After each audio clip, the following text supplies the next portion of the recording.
Yo, what is up, you guys? Welcome back to the channel. We got, I think this is Alliance War number 7 right now. Team is a little bit different, the path is a little different. So I'm on path 1 right now. It's not a war we're really taking too seriously. But I'm coming in, this is a poison node, this is node 25. Coming in with Ghost, no suicides, and Quake, no suicides as well.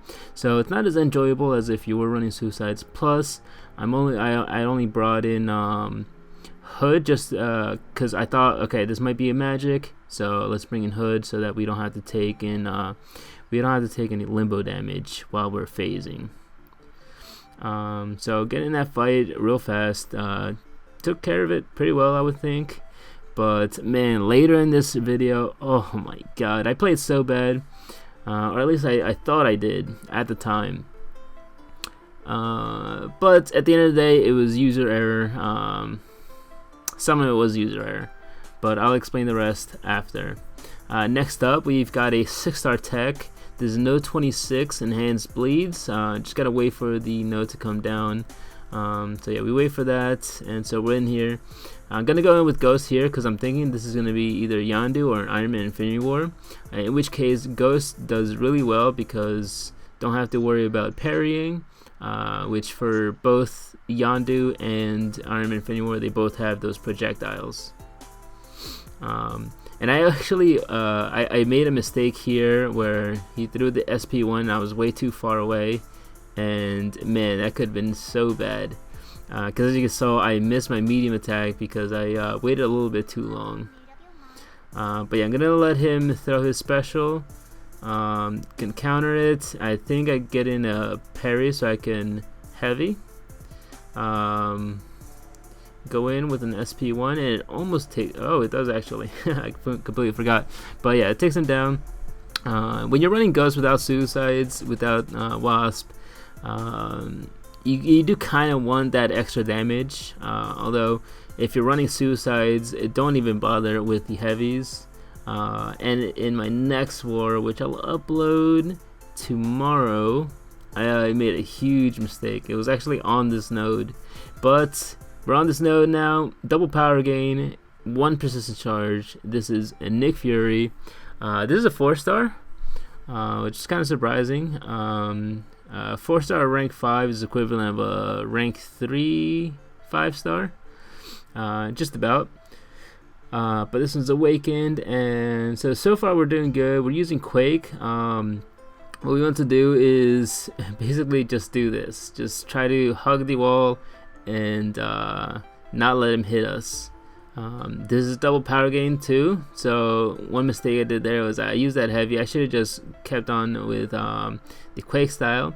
And this fight gets pretty sketchy pretty fast, because I'm in this corner, and if he tags me with a light attack bleed, he could bleed me for a lot of damage. But the fight's actually going pretty well, and I'm kind of like squirming. I'm like, oh, like I'm not sure like if I'm gonna get tagged or not, because there are times where I feel like my input doesn't go through, and Quake, it just kind of stands there. It might be my fault. I'm thinking it's my fault, but yeah, just there hugging the wall, squirming. But it works out. Nick Fury goes down with Quake, and it wasn't too bad. Took minimal damage as well. On to the next fight. We've got a 6-star on, I think this is unblockable SP1, and it's a Wasp.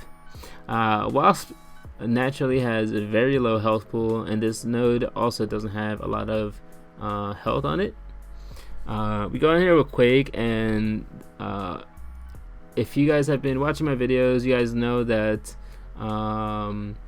Wasp has actually all champions with critical hits have bugged where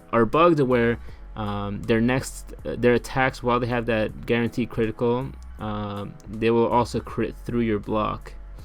So as you can saw, like that first parry, it said critical even though it shouldn't have been. She was still stunned, very low health, so I went in there and finished her off. Alright, this next fight is kind of embarrassing. I didn't read the nodes. I just knew it was Bane. I was like, okay, Bane, easy, cake, quake, easy game, easy life. So I wait for energy, and man, this is like, cause I always cheese on the people on path 1, because sometimes there's a ridiculous amount of deaths on paths 1 through 3. Not every war, but sometimes it's like, come on, man, because me legs run paths 5 and 6 to 7 normally, which tend to be where defense is really stacked. If you see my past wars, just taking a lot of damage.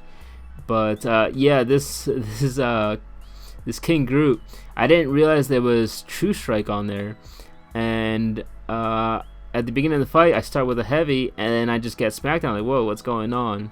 And there, although you didn't really see it, I'll play it back. But basically, what happened is I got hit with the backdraft bug, where you can't backdraft because the enemy recovers too quickly and just comes at you immediately. Here we just made a heavy. We're going in with Ghost, rank 4, no suicides again, and also freaking class disadvantage. This King Groot at the time when I entered had like 100k health. So yeah, it's gonna be quite a bit of a fight. It's gonna take a little while, and I actually missed my SP2 here. What I meant to do is wait a little bit more. Thank God that he didn't hit me back, or else that would have been another death.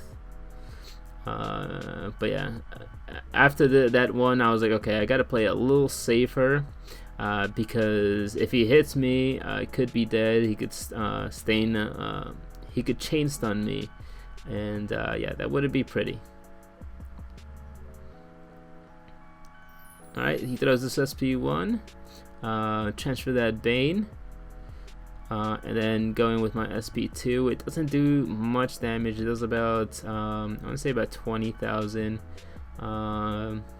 which for Ghost isn't the most, considering the kind of damage output she puts out. That's it to the war video, but check this thing out, guys.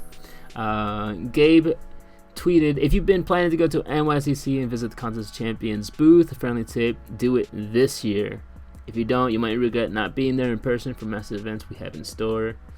Which is pretty hype, man, because I don't remember last year Gabe putting out a tweet like this. So if you can go, do it, but no biggie if you can't. I'm sure we'll be recording so you guys can see. Catch you guys in the next one. Take care.